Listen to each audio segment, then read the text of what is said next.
Olá, queridos, graça e paz. Aqui pastor José Carlos, vice-presidente da nossa União de Igrejas. Nosso quadro aqui conversa com a diretoria.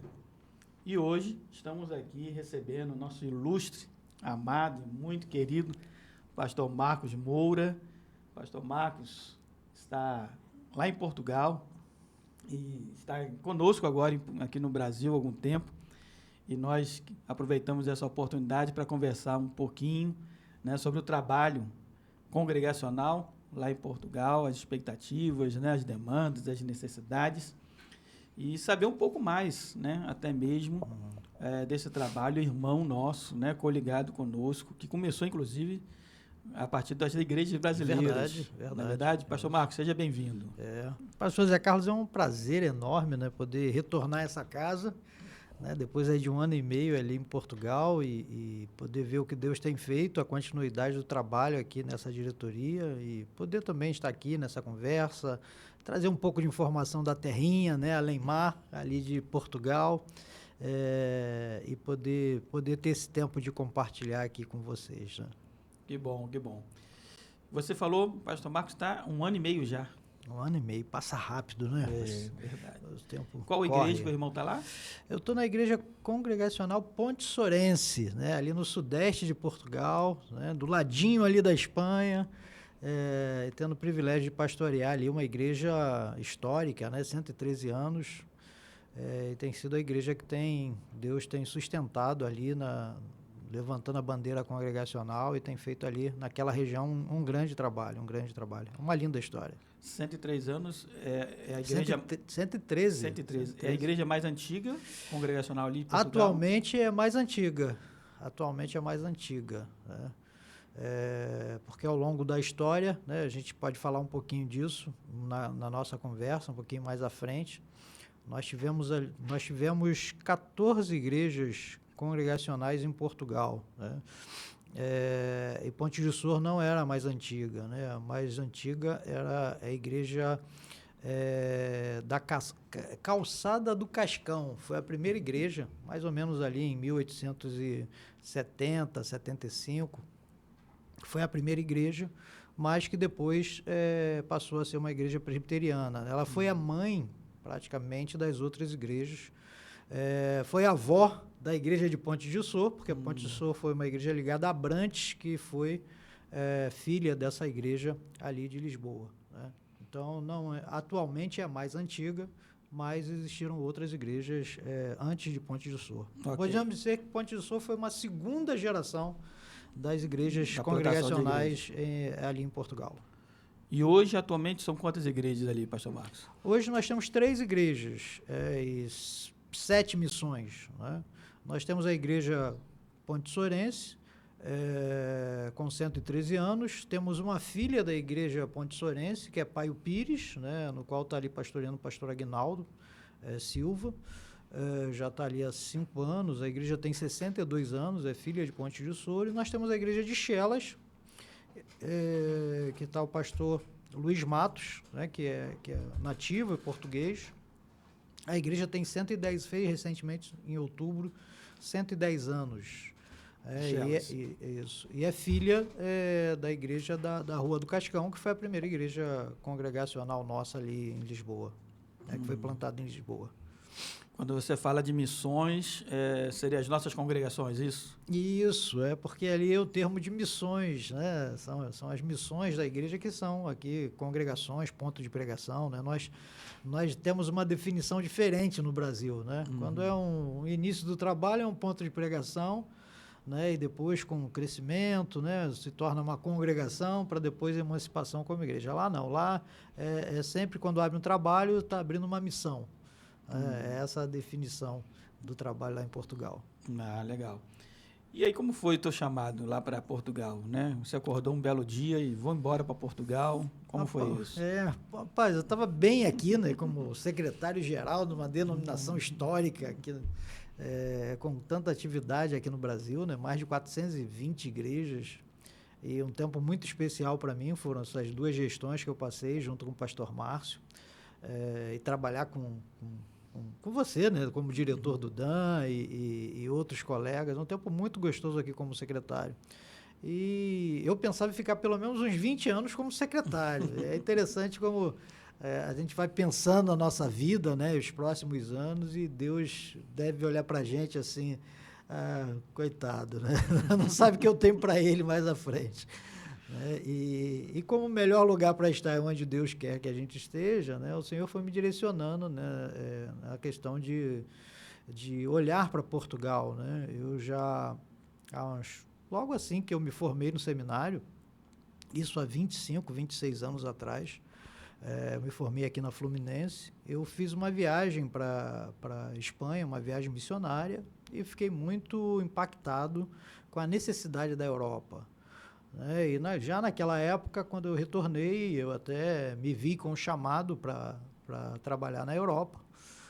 Na época, eu estava estagiando na Igreja Evangélica Congregacional de Vila Paraíso, e naquela época não foi o tempo de Deus de eu ir para a Europa, mas eu ajudei o pastor Leônidas, né, Duarte, né, o nosso Léo, né, que hoje é diretor da Missão Bom Samaritano, que esteve aqui também no Conselho do DEM, eu acho que ainda faz parte do Conselho. Isso, ainda faz parte. Né? E na época nós começamos a agência da Missão Cristã Europeia aqui no Brasil. Não tinha uma agência no Brasil para enviar obreiros para a Europa, e com o contato que nós tivemos com diretores da missão na Europa, que estavam na época mais de 100 anos, hoje mais de 120 anos, e eles nos desafiaram a abrir a agência no Brasil. Então o meu relacionamento com a Europa começou ali. E aí eu apoiei a abertura da agência no Brasil e sempre trabalhei junto com a Missão Cristã Europeia, então sempre tive informações da Europa.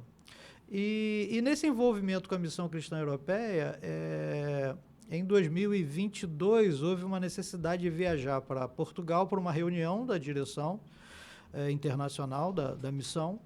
E eu fui até com o pastor Elici Brito, que é o atual diretor executivo da Missão Cristã Europeia, e fomos para essa reunião em Lisboa, e o pastor Oswaldo Lopes estava pastoreando a igreja Ponte Sorense. E aí o pastor Oswaldo soube, entrou em contato comigo, né? Ele ia começar um processo de transição na igreja de Ponte Sor, e no período que eu fiquei em Portugal, ele me convidou para passar uma semana lá com ele em Ponte de Sor, conhecer a igreja, conhecer as missões, né? E quem sabe, né, eu poderia receber um convite no futuro da igreja, então seria bom conhecer. E eu estive lá, foi assim uma semana muito prazerosa, né? Conhecer os irmãos ali, fui muito bem acolhido, né, conhecer a dinâmica do trabalho, a necessidade do trabalho, uma necessidade muito grande. Né? Você imagina, né, você ter um pastor na sede, né, e você ter 6 missões para dar suporte, né, para desenvolver esses trabalhos, né, alguns trabalhos já precisando de revitalização por conta de falta de obreiros. Né, uma carência muito grande que eu vi ali em Portugal, mas uma boa igreja, uma igreja histórica e muito bem estruturada. Então, foi muito bom aquele contato, né? E aí retornei para o Brasil, e aí o pastor Oswaldo abriu o processo de sucessão em Portugal, e eles me fizeram o convite oficial. Foi muito difícil tomar essa decisão, porque nós estávamos aqui também num processo de organizar a Assembleia Geral em Campina Grande, né, e toda uma expectativa da nova diretoria, porque a gente vinha trabalhando essa questão de você ter uma sucessão do trabalho por conta do planejamento, né, porque você sabe que para você organizar e realmente uma diretoria ter êxito, você precisa ter aí mais de 20 anos numa gestão para poder mudar algumas coisas. Né? Mudanças estruturais. Né? Mudanças estruturais. Então, nesse tempo que foi o convite, aí eu conversei com a minha esposa, oramos bastante e viemos a tomar a decisão. Estávamos num congresso brasileiro de missões em Águas de Lindóia, e num tempo de oração, e venci o prazo para poder dar resposta para os irmãos em Portugal, e ali no meio do congresso Deus falou muito no nosso coração. Lembro de uma mensagem do pastor Ronaldo Lidório, em que ele usou algumas frases em que eu havia conversado com a Denise, assim, literalmente as frases que eu havia falado para a Denise no quarto, e eu olhei para a Denise e nós entendemos que aquilo era uma resposta de Deus, um desafio muito grande, uma mudança de vida, né? Ir para uma outra cultura, recomeçar, né? Um recomeço. Né? Então, não foi fácil a decisão, mas quando Deus mostra, né, que é a vontade dele, você entende, isso te traz segurança para tomar as decisões, né? Então, nós aceitamos o convite. Às vezes, Marco, a gente pensa que, não, mas é Portugal, né? Fala a língua, né? É quase igual, né? Mas a gente, na prática, não é bem assim, né? Não é assim. E Portugal tem até uma característica com essa questão da língua, né? Porque existe uma diferença muito grande, né? E ainda mais quando você vai para o interior, onde é a igreja onde eu estou, eles entendem bem aquilo que o brasileiro fala, né? Mas o brasileiro tem dificuldade de entender o que eles falam, né? Além de ter palavras que são diferentes, a questão, a forma, né, de falar, né? Aquela fala do interior, que muitas das vezes é mais carregado, é rápido, né? E você não, até o seu ouvido educar para acostumar a ouvir demora muito tempo. Então você tem que tomar muito cuidado para, porque o brasileiro em si tem aquele costume de não entender ou concorda, né? Então lá tem que tomar muito cuidado. Você pode concordar com alguma coisa que não é para concordar. Então, vai trazer problema mais frente. Exatamente. Eu aconselho alguém viajando para lá. Se não entendeu, diga que não entendeu, pede para repetir, né? Até você entender, para você concordar ou não com o que está sendo dito. É verdade, né? E aí você falou da igreja de Ponte Sor, né? Onde você está ali já há 1 ano e meio, né? E como que é a igreja? Você falou que é uma boa igreja, né? Mas o que é uma boa igreja, né? Tem quantos membros? Tem criança, tem adolescente, tem jovem? Como que é essa igreja de Ponte Sor? Porque às vezes a gente pensa em Europa, né? E o conceito que a gente tem da igreja da Europa é aquela igreja, né, maior parte envelhecida, né? Verdade. Mais pessoas, irmãos mais antigos, a ausência total de jovem, né? De uma nova geração. Pelo menos quando a gente olha ali para a Inglaterra, né? E, enfim, em outros países ali, a gente vê essa demanda. Como que é lá em Portugal? Também é isso ou não? Portugal é esse quadro de Europa, né? De você ter uma faixa etária que predomina, que é acima de 65 anos. Então, realmente, nas igrejas, você tem essa faixa etária predominando, né? Mas Ponte de Sor tem uma característica muito interessante, né? Como era uma igreja ali de segunda geração, que ela foi implantada por nativos, né? Nós temos um percentual de evangélicos na cidade de Ponte de Sor que é igual à metrópole de Lisboa, onde tem muito imigrante. Só que de nativos mesmo, de portugueses, né? A igreja em Lisboa, por exemplo, você vai ter aí 3,3% de evangélicos na região metropolitana de Lisboa. O índice a nível nacional em Portugal é 2,2%. Né? Mas na metrópole você tem um índice maior por conta do imigrante. Você tem uma concentração muito grande de imigrantes ali em Lisboa, no Algarve é até maior, né, que é a região sul ali de praias. Então você tem uma concentração de imigrantes maior, o percentual de evangélico vai ser maior, né? Mas em Ponte de Sor, que é interior, a tendência é você ter um índice menor de evangélicos, como acontece no norte, como acontece nas ilhas, né, dos Açores, da Madeira, você tem até menos de 1%. De evangélicos, né? Até um índice de povo não alcançado. Sim. Até, né? Que é abaixo de 2% é considerado um povo não alcançado. Mas em Ponte de Sor, como a igreja plantada por nativos, você teve um impacto muito grande naquela região e tem ali em torno de 3,5% de evangélicos, né? É muito interessante isso, eu até procurei saber o que era e cheguei a essa conclusão de que foi uma plantação de igreja de nativos. Isso faz muita diferença a nível da pregação do evangelho. Então, uma igreja que foi muito bem plantada, né? Teve um pastor ali, o pastor José Calado, né? Ele ficou 50 anos à frente da igreja e assim fez um ótimo trabalho. No período que ele teve à frente da igreja, a igreja chegou a ter 40 missões, para você ter uma ideia. Então, e ele é uma referência naquela região até hoje. Eu vou em alguns lugares e se fala da família Calado, do pastor José Calado, histórias que tem dele, né, de pessoas que foram libertas, né, ele orando, pessoas que foram curadas, né, até o filho dele, que é um historiador, O Dr. Paulo Calado tem um livro que conta essas histórias, né, do pai na pregação do Evangelho como desbravador ali. Então, é uma igreja que tem uma história muito bonita, e isso trouxe alguns benefícios para a igreja também nesse crescimento, né? Ela tem próximo dela, que não é propriedade da igreja, é da UISP, mas da União de Igrejas Evangélicas Congregacionais Portuguesas, mas é administrado pela igreja, né? Que é um acampamento, né? O ano passado comemorou 50 anos desse acampamento, de atividades desse acampamento. E aí você tem ali no período de verão, né, que é comum na Europa, nos meses de julho e agosto, que é o verão, na Europa você tem acampamento para criança, para adolescente, para jovens, para família. Então isso abasteceu a igreja principalmente de jovens, né, principalmente de jovens. Então a igreja tem um bom número de jovens, né, predomina também a questão acima dos 65 anos, mas a igreja tem hoje 120 membros, mais ou menos, né? E você tem aí em torno de 25 jovens, né? Um grupo muito bom para uma igreja histórica, e jovens que quando eu cheguei aceitaram o desafio aí de serem treinados para liderança e tem me ajudado bastante no trabalho da igreja.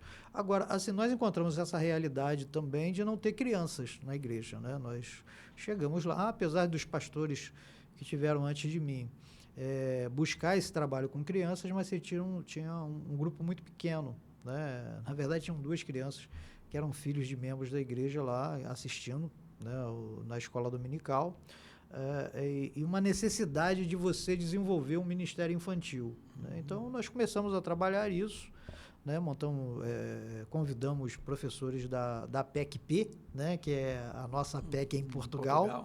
Eles fizeram também alguns cursos online com a PEC aqui no Brasil, né? Um material muito bom, até recomendo quem estiver nos ouvindo que entre lá no site da PEC, tem muitos cursos online excelentes para a formação de professores nas nossas escolas dominical.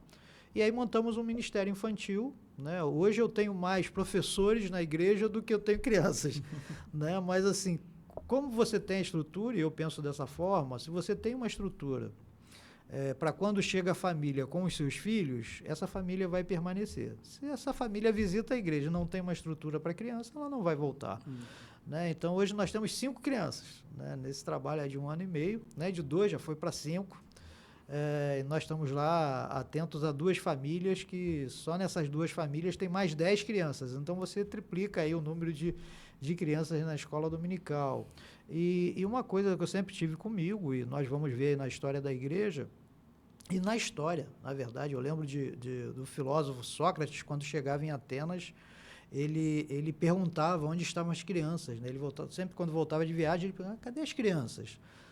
E em determinado momento as pessoas começaram a perguntar a ele, mas por que quando você volta de viagem sempre pergunta pelas crianças? E ele respondeu, porque as crianças são o futuro da Grécia, né? E assim, se nós não temos crianças, né, na nossa instituição, né, qual o futuro dessa instituição? Então, nós precisamos investir no Ministério Infantil. O Moody já falava sobre isso, né? Que se ele na experiência dele de ministério, se ele recomeçasse o ministério dele, ele ia se dedicar exclusivamente ao Ministério Infantil, né? Isso é algo que nos traz reflexão, principalmente como igreja histórica, né? Muitas das vezes a gente não dá o valor devido ao Ministério Infantil. Então, foi uma realidade que eu encontrei na igreja. E assim, você pode ter na estatística do país, no censo, realmente um número menor de crianças no país, mas sempre tem crianças, né?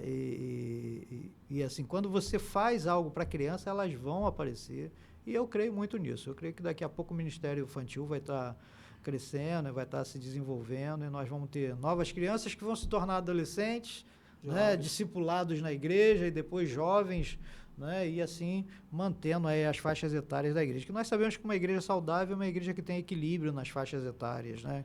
E lembrar que a criança não vai sozinha para a igreja, né? Exatamente. Nem se ela quisesse, né? Mas ela não vai. Isso. Então, a criança, ela vai com a família, né? É então, quando chega a criança, chega uma família. Isso. Né? E normalmente tem um adolescente, tem um jovem, tem um casal, né? Ou seja, você acaba acolhendo a família na igreja, né? e ali você vai ter trabalhos. E assim, eu falei que é uma boa igreja porque, na realidade do interior de Portugal, o número de membros de igrejas é 20 a 30 pessoas. Né? Você não tem...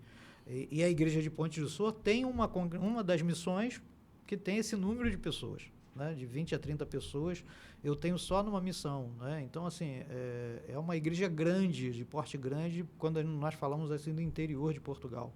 Né? E com uma história lindíssima. Né? A igreja tem uma associação evangélica, né? O que seria uma ONG aqui de uma igreja aqui no Brasil. Ela tem uma associação evangélica com parceria com mais 2 igrejas, que faz o trabalho social na cidade, então, e faz um belo trabalho. Né? Há muito mais que pode ser feito, mas nós precisamos de liderança.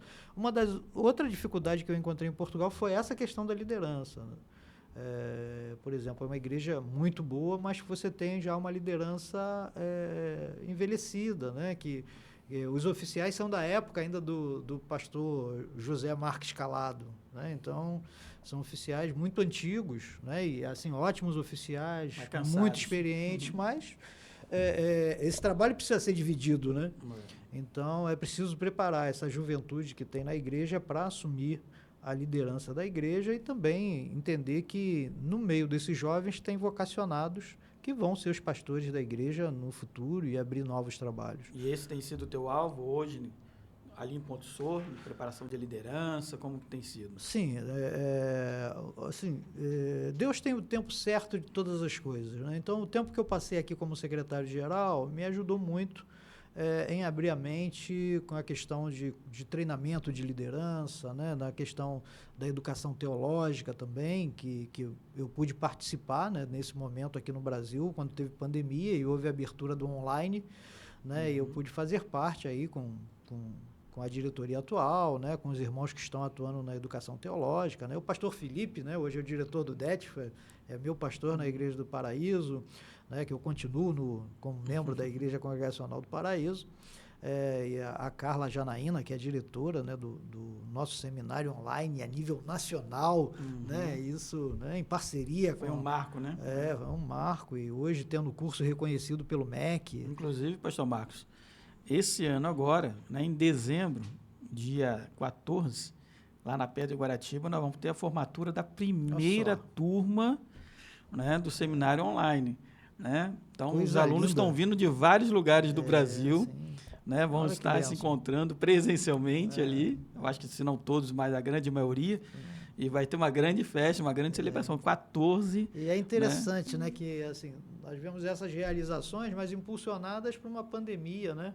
A pandemia, eu sei que tinha muita gente já que sonhava com isso, mas a pandemia que quebrou as barreiras que existiam para que isso nos empurrou, né? E quebrou barreiras mesmo, né? Resistências que haviam, né? Para que isso acontecesse. Graças a Deus. Reuniões online, né? Reuniões, não podia ter isso, agora. Trazendo economia, né? Trazendo participação de todos a nível Brasil, né? Eu vejo hoje a reunião da Junta Geral, né, com a participação de 100%. Né, 100% a nível... 33 associações participando. Representantes, né, de todo o Brasil podendo votar, né, participar, e isso é tremendo. Né? Então, todo esse conhecimento que eu tive aqui como secretário-geral nos ajudou lá nessa questão da formação de liderança, que ainda está em processo, né? Nós estamos começando, 1 ano e meio.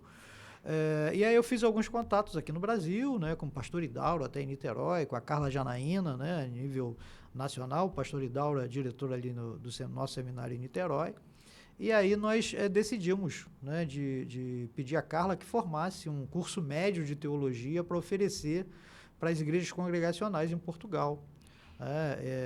Na verdade, no primeiro momento eu pensei só na minha igreja, né, esse treinamento. E antes até disso, nós tivemos a primeira turma do ILE, né, do curso do Instituto de Liderança Internacional, que nós aplicamos aqui no período de pandemia para mais de 600 líderes no Brasil todo, nas nossas igrejas. É o History Maker, né? History Makers, isso, né? E aí nós fizemos a mesma turma em Portugal. Foi, assim, uma experiência tremenda, com 14 pessoas. Despertamento, né? De despertamento. E desses 14... Quando nós terminamos o curso, nós convidamos para fazer o curso médio de teologia. Dos 14, 10 aceitaram o desafio de fazer o curso médio de teologia.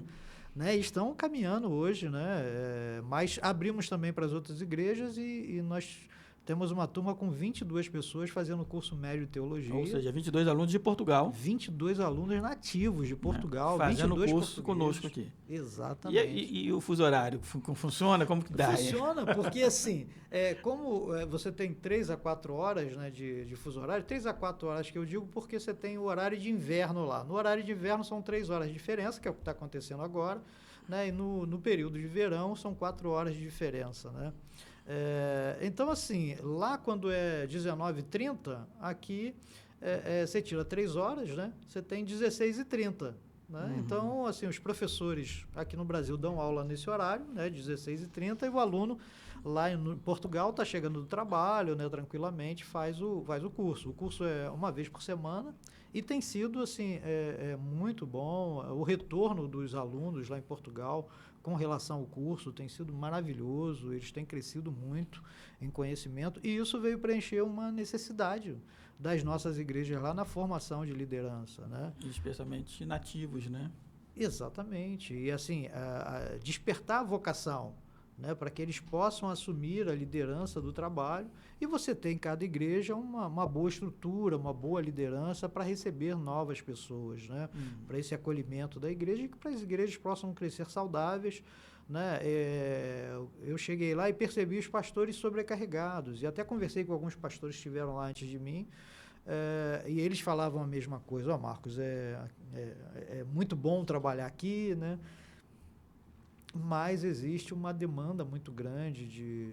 Eu lembro que nos primeiros meses tinha semana de eu ter que preparar 5 a 6 sermões para aquela semana, né? Entre estudo bíblico, pregação.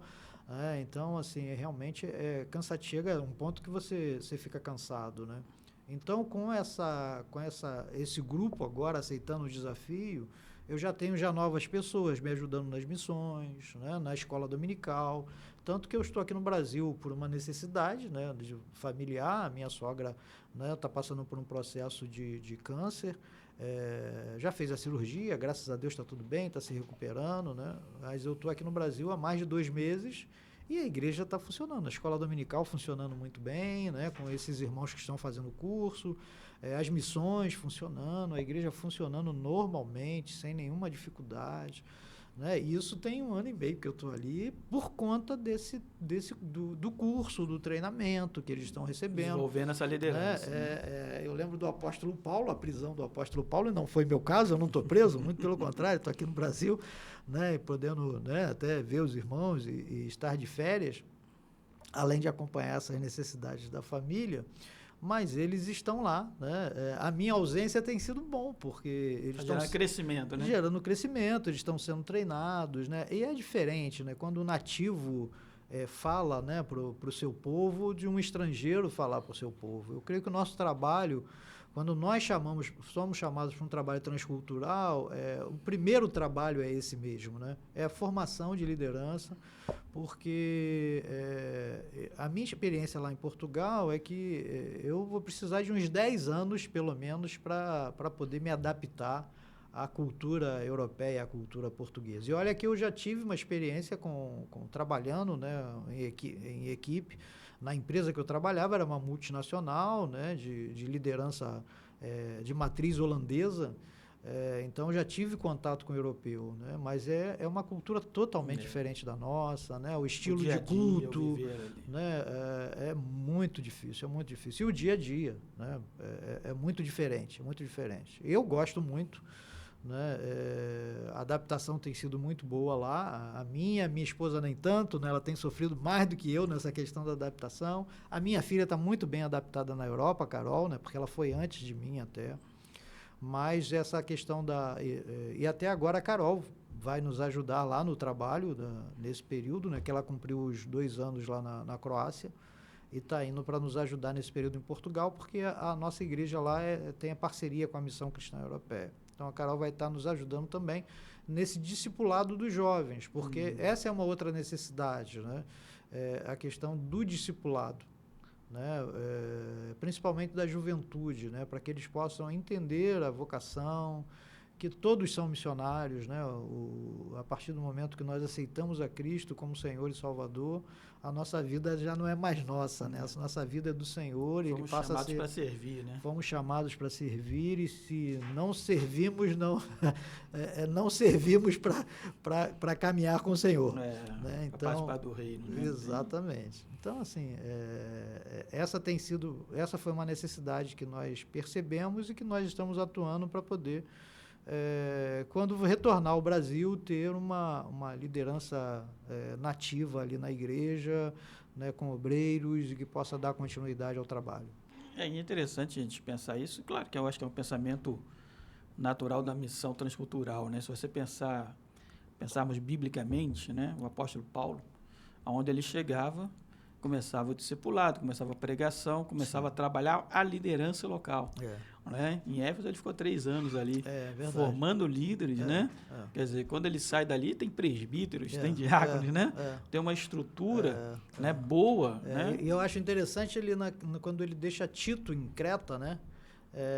Por que ele escolheu na equipe Tito? Porque Tito era nativo, né?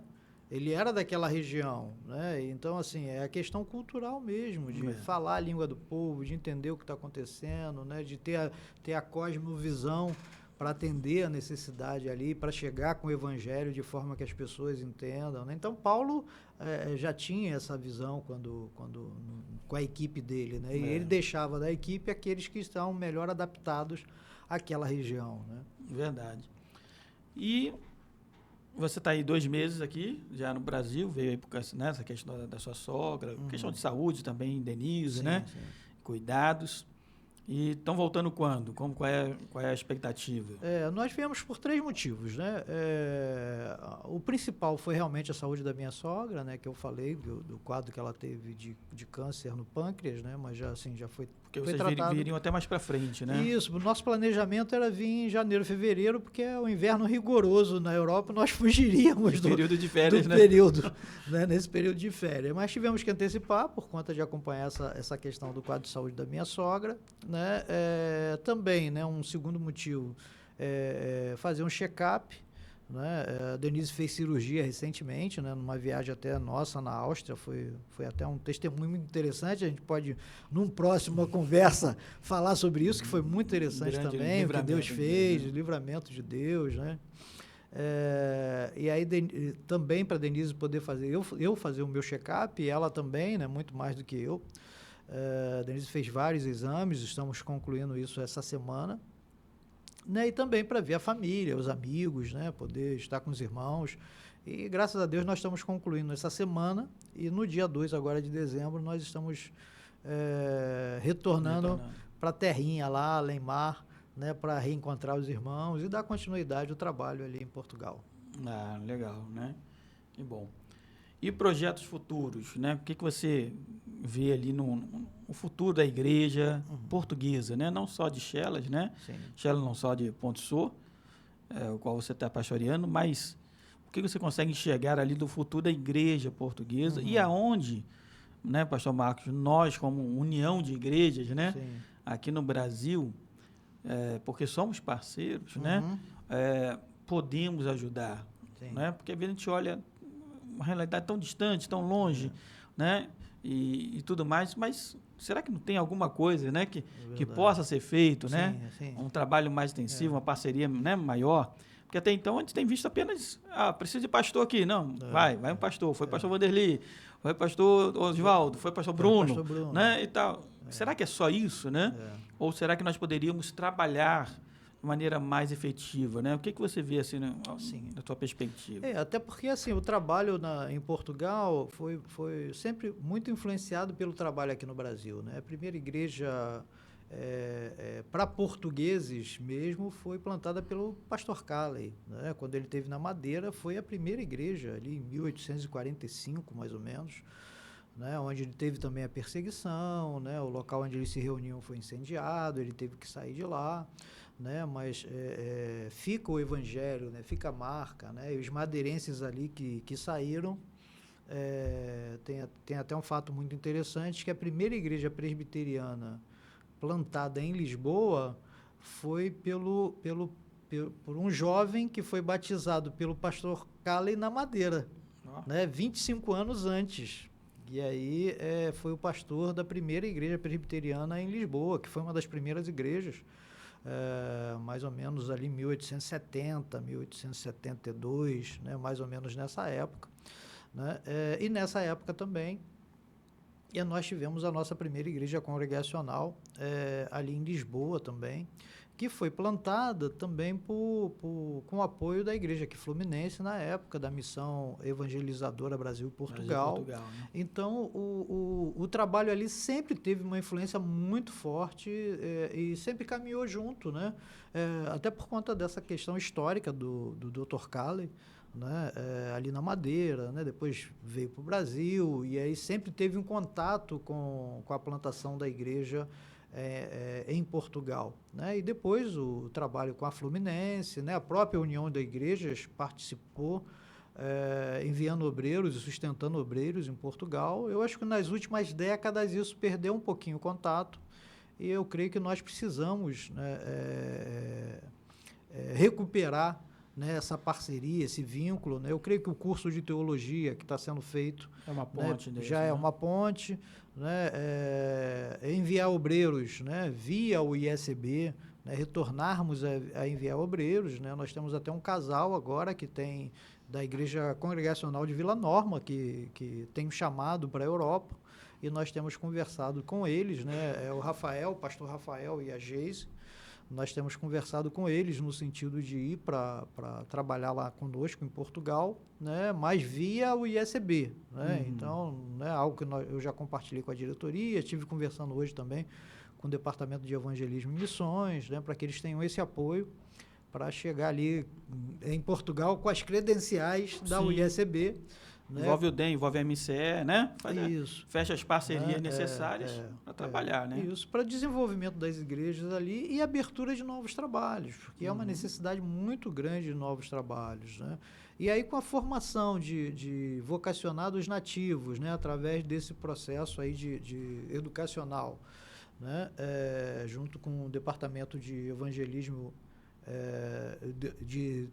de educação teológica, né? O DET, né? Com o envio de missionários, né? Que possa ajudar na formação de novos obreiros, né? Fortalecendo as igrejas que tem hoje, naturalmente esse trabalho vai crescer e se expandir. Hoje em Portugal está chegando, principalmente nas metrópoles, né? Novas igrejas, né? Por conta de imigrantes, mas chega com uma característica de alcançar os brasileiros que estão em Portugal. Né? É uma pena, nós precisamos incentivar os brasileiros, né, evangélicos que estão indo para Portugal, para que se envolva com o nativo, para poder falar do evangelho para o nativo, para que o evangelho cresça em Portugal com a conversão de nativos. Né? Porque o que nós temos visto lá em Portugal é chegando muitos brasileiros evangélicos, um número muito grande, né? E isso é bom, só que acaba formando igrejas que são brasileiras em Portugal, né? Então você tem um gueto ali, né? E acaba não progredindo, não alcançando o objetivo nação do reino, né? É a expansão do reino, né? Então não é você ter você está confortável com um grupo, né? Que culturalmente você se sente melhor, mas você ser usado como instrumento de Deus, aonde você está, para a pregação do evangelho, para alcançar o outro e para se tornar uma única família, né? Que é a família do reino de Deus, que não tem, né? Não tem bandeira, né? De uma nação, mas a bandeira é Cristo. Então, nós precisamos entender e ensinar os membros das nossas igrejas que todo cristão é um missionário aonde Deus leva ele. Se você é um profissional que está indo para Portugal, você é um missionário que Deus está enviando para Portugal para pregar o evangelho, um fazedor de tendas, né? E é bom que já tem o sustento e pode fortalecer a igreja lá, ganhar portugueses para o Senhor Jesus. Né? Então, há muito a se fazer nessa parceria, o ISB, o ISP, né? E nós precisamos reconstruir isso, né? Trazer de volta essa parceria para a expansão do evangelho em Portugal. O português ele é muito receptivo a ouvir o evangelho, mas ele tem culturalmente uma barreira que é na Contra-Reforma, quanto à Igreja Católica, que é muito forte ali na Espanha, em Portugal, eles conseguiram colocar na cabeça do português de que o protestante é uma seita, né? E hoje ainda há essa resistência, né? Mas ele vai ouvir do Evangelho, mas com o relacionamento eles vão ouvindo, vão entendendo e vão se convertendo. Né? Então é muito da nossa postura, quando a gente chega, como a gente se relaciona, como nos tornamos confiáveis, né, para eles, e aí eles nos ouvem, olham a nossa vida, e aí o Espírito toca nos seus corações e eles são transformados. Né? Então eu creio muito na expansão do Evangelho em Portugal, e essa parceria com a ESB é muito importante. E é uma necessidade, né? Uma necessidade. E se nós queremos fazer missões, a missões é até os confins, né? Exatamente. E a Europa é um grande campo missionário, né? Nós sabemos disso. E temos uma porta de entrada, que é Portugal. Sim. Né? As igrejas nossas Sim. ali em Portugal. Sim. E fica aí até o mesmo desafio, né? Talvez na sua igreja congregacional aí tem irmãos, né, que sonham em morar em Portugal, já são aposentados, Sim. né? E, enfim, e de repente podem aproveitar isso para fazer a obra missionária. Verdade. Né? Entrar em contato com as igrejas, com os pastores ali, que não apenas vai te dar o suporte, né? Às vezes é uma orientação e ajuda necessária para quem está lá, mas, sobretudo, também é uma força, né, de mão de obra que chega Sim. para ajudar na evangelização, né, daquela nação. E até conhecer, né? Você tem a oportunidade de viajar para Portugal, de conhecer os nossos trabalhos lá em Portugal, né? E cooperar um tempo com a igreja ali, viver uma experiência, né? Numa nova cultura e quem sabe até Deus confirmar no seu coração de ficar alguns anos, né? Ou décadas, né? Trabalhando em Portugal, como outros colegas já viveram. Já fizeram. Que bom. Pastor Marcos, considerações aí finais para a gente concluir o nosso bate-papo. Tá gostoso, tá bom, né? Mas sempre temos uma hora, né? Temos um tempo. Verdade. Mais uma vez expressar a minha alegria de estar aqui na UISB, né, na sede, ver o trabalho que está sendo feito por essa diretoria. Quero parabenizar e que o Senhor continue abençoando, né, a nossa UISB e que seja frutífera, né, essa caminhada com a UISP, para que tenhamos novos obreiros ali em Portugal, e peço que os irmãos estejam orando por nós, né? Portugal é um grande desafio, então ore por mim, pela minha esposa Denise, minha filha Carol, né? E pelos obreiros que estão ali em Portugal, o pastor Aguinaldo também, que está ali em Paio Pires. Ore por nós, né? E podendo nos visitar, estamos ali à disposição, pode entrar em contato conosco e nós vamos receber ali com muito carinho. Amém. Né? Um grande prazer, né, de receber o pastor Marcos aqui, um grande amigo, parceiro e obreiro, né? Um homem que trabalha na obra é um obreiro mesmo, né? Amém, verdade. Nós louvamos a Deus pela vida do pastor Marcos. E você tem acompanhado aí nossa programação. Eu quero ressaltar, né, o nosso trabalho na Web TV, né? Se você ainda não tem o nosso aplicativo da Web TV, você pode buscar ali no site da Nossa União, TV União Congregacional.com.br. Você entra no site, ou você vai no Play Store ou no App Store e baixa lá TV União Congregacional e você vai ter o aplicativo para poder acompanhar. Essa e outras programações estão sendo vinculadas na nossa Web TV e também através das nossas redes sociais, através do nosso canal do YouTube e através do nosso Instagram, né, que são as redes aí que nós temos para difundir, né, a obra congregacional no Brasil. Deus abençoe, né, a todos. Obrigado aí por você estar nos acompanhando. Deus abençoe, queridos.